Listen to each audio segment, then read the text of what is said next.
In the mid-2010s, Chance the Rapper was on top of the world. His mixtapes, acid rap, and coloring book won fans over worldwide, and he was on the verge of becoming our generation's next star. But as a lot of us know, things didn't exactly go according to plan. By the late 2010s, he went from the hottest new artist out to literally the laughingstock of the industry. Since then, his career has had the strangest series of ups and downs we've seen in any artist ever in hip-hop. He went from superhero to supervillain to someone that people don't really know how to feel about. It's very interesting. Because of that, today we're doing a deep dive on Chance the Rapper's dramatic rise, fall, and his recent potential comeback. How did Chance first break on the scene? How did he beat the odds and blow up? And how did he manage to lose his entire fan base? Lastly, does he have any chance of getting back to his old self, or did he permanently ruin his career and reputation? My name's Poncho, the host of Rap Lore, and we're gonna dive into it right now. You could call us, it's all love, it's all love. That's it, I'm Chance. Chancellor Jonathan Bennett, also known as Chance the Rapper, was born on April 16th of 1993 in Chicago. He was the older of two brothers and was raised on the city's south side. As a kid, Chance got deep into music. His parents always played MJ in the house, and as he grew up, he became obsessed with Kanye West and the local rap scene. He started writing poetry in 4th grade, started rhyming in 6th grade, and began taking it serious at age 16 when he joined the local spoken word scene. This was the time he decided he was gonna be a musician. He got an after-school job to pay for recording and cut his first demos while still a high schooler. While getting into music, he also got into smoking weed pretty heavy at this time. In 2011, he was caught bringing weed to school, which led to a 10-day suspension. Chance used this forced time out to record a bunch of songs, which would later turn into his debut mixtape, 10 Day. 10 Day was a solid hit, especially given that Chance was 18 with no money or connections. The tape got around 400,000 downloads on DatPiff, causing Chance's name to start buzzing around the city. This let him sell out regional shows, which very quickly grabbed the attention of the industry. He then took that momentum and poured it into his real breakout project, acid rap. And acid rap was truly iconic. It took Chance from someone to watch for to someone that you couldn't ignore. People loved the soulful gospel vibe inspired by the sound of Chicago, the introspective lyrics, and Chance's wild, eccentric voice. And we can't forget about the iconic I remember in high school, people would just scream at each other for no reason at all. That ad-lib had people in a chokehold. Acid rap would go on to be one of the most downloaded and streamed mixtapes ever in history, which set Chance up to sell out his first nationwide tour while still being fully independent. Unfortunately, because it was a mixtape, it didn't chart and wasn't considered for a Grammy. However, it was so big that when it was re-released on DSPs in 2019, it did 26 million streams in its first week and hit number 5 on Billboard, 6 full years after its release. That is super impressive. He then followed that up with his even bigger mixtape, Coloring Book. This tape dropped in 2016, was stacked head to toe with huge features, and had one of the biggest songs of the year, No Problem. You don't want no problem with me. Yeah, that's fire. Unlike acid rap, this project was eligible for Billboard charting and Grammys. Despite it premiering as an Apple Music exclusive, it streamed so well that it peaked on number 8 on Billboard without selling a single physical copy. It gave Chance 3 Grammys, Best Rap Album, Best Rap Performance, and Best New Artist, and set the stage for Chance to start selling his iconic 3 hat. On top of all the musical success, Chance was also winning fans over with his philanthropy. In 2016, he launched a nonprofit organization called Social Works aimed at supporting Chicago youth. The nonprofit launched a bunch of programs to help the city. There's Open Mic, a monthly event where teen creatives can perform in a safe space. Warmest Winter, a movement providing coats, clothes, and supplies to people experiencing homelessness. And Kids of the Kingdom, a faith-based summer camp focused on performing arts for kids. And to show Chance was really about pushing Chicago forward, in 2017 he donated $1 million of his personal money to fund and support these movements. Honestly, respect. You don't see too many rappers really showing love to their city in that type of way. There's only a few other artists who were on that level of philanthropy for their cities. There was Nipsey in LA, rest in peace. He founded the Marathon Clothing, which which created a bunch of jobs,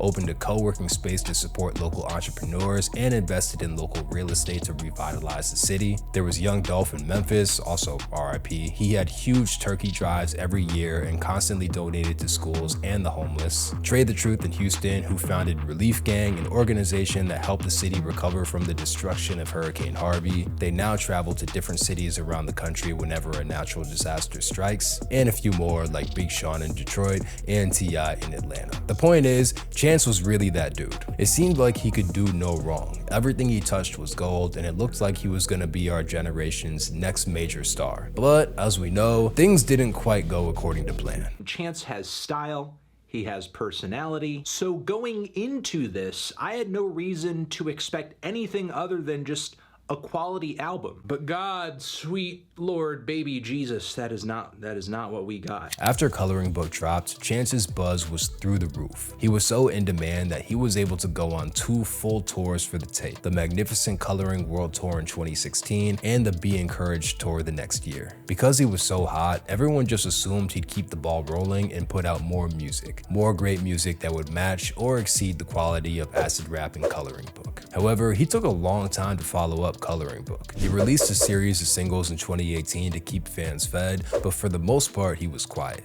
And it makes sense. Touring takes a ton of time and effort. He became a new dad in 2015 and got married in 2019, so his mind just wasn't fully on creating music. Despite the delays, in July of 2019, Chance was on the Jimmy Fallon appearance and announced his first studio album would be dropping next week. And on July 26th, the project The Big Day came out, and a lot of people already know it was a fucking disaster. It's hard to really describe how much hatred people had for this album. It's something I don't think we've ever seen in hip-hop before. There's some other cases that come somewhat close, like Kid Cudi's Speeding Bullets to Heaven, Lil Wayne's Rebirth, and Eminem's Revival, but nothing was as extreme and devastating as The Big Day. The record was 77 minutes of respectfully horrible writing, cheesy production, and Chance shouting about how much he loves his wife. It was so revoltingly bad that it caused his whole fan base to turn against him and for him to get viciously mocked by the whole world. Oh, I love my wife.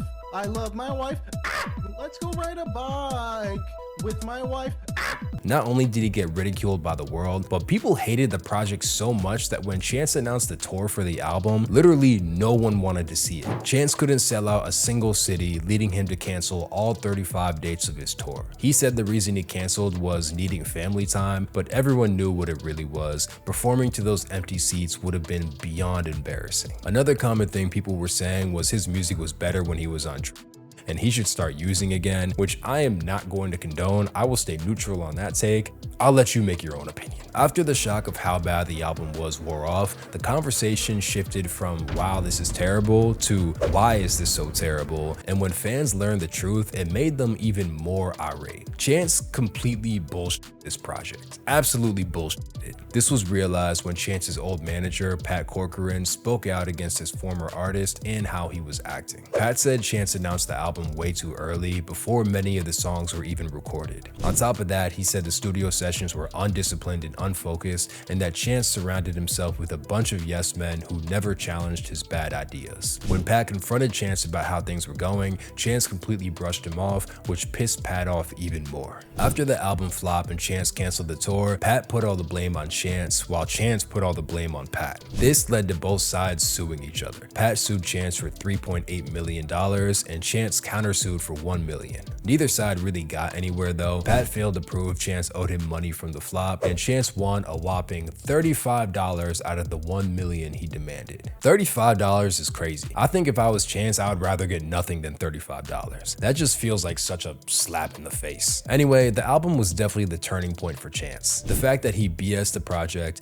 then blamed his manager for its flop, and even argued with fans on Twitter when they called him out for it, was all terrible for his reputation. And the worst part of the situation, Chance's wife, who he sacrificed his whole career to talk about how much he loved, divorced him last year. It was all for nothing. That has got to sting like crazy. The songs, the style of song that he was going for, just the sound he was going for, it just sounds like this album will be on the Disney Plus app. After the big disaster, Chance retreated from the spotlight to try and pick up the pieces. Outside of a few singles, Chance spent the next 3 years completely gone from the public eye. We learned later that he did this because he claimed the reception of the big day shattered his confidence and he had to regroup. During his time away, he took his creativity in a whole new direction, filmmaking. He began learning the art of cinematography and used his music as the background to his new passion. In 2022, he re-emerged with his first music and film combo, a song called Child of God. This record and video was very solid and was the first sign that Chance might be back in business. Then over the next 2 years, he followed that up with a bunch more great singles and videos, most notably his collab track with Joey Badass, The Highs and the Lows. This made fans start to tune in again, but people still weren't sure how to feel. A couple singles here and there is cool, but people weren't sure if he could really deliver on an album anymore. On top of that, the longer he waited to put out a project after the big day, the more fans started to lose faith that we would ever see a good body of work from Chance. But he would absolutely silence these voices. On August 15th of 2025, Chance put out his second studio album, Starline, and it was honestly incredible. The production took it back to that soulful, jazzy sound that we love. Chance's lyricism was on a whole nother level, and he was more raw and honest than he's ever been in any other project before this. One of the best parts of this project was how he openly acknowledged the flop and disappointment that the big day was, literally on the first song. 3 went platinum, the 1 went diamond. I had an F-, but that's behind us. My pen on paper worth millions of dollars. That line shows where Chance's mindset is at pretty accurately, and people are happy to see it. The album was so impressive that a lot of the people who shit on the big day had to double back and apologize. Joe Budden was one of them, Anthony Fantano was another one, and Sean C was a third. Rolling Stone called the album a remarkable return to form, which I think describes it pretty well. Despite how incredible people thought the album was, it sadly only charted at number 22 on Billboard and moved around 22,000 units. This is likely because, again, bro waited so long from the big disaster till this, and a lot of fans had checked out long before this came out. As unfortunate as that is, this project proved that Chance still had it in him, and I'm honestly glad he delivered on this. I'm a Chance fan, and it felt embarrassing to admit for a while because of the whole I love my wife thing. So I'm happy for him. Shout out to Chance. After Starline dropped, it seemed that Chance got his juice back. He went on a 15-date North American tour to promote the project and did a bunch of high-profile interviews with big platforms. The reception was good enough that it gave him momentum to go on another tour, the 10-year Coloring Book Anniversary Tour. More important than that, he managed to completely flip the perception of his name.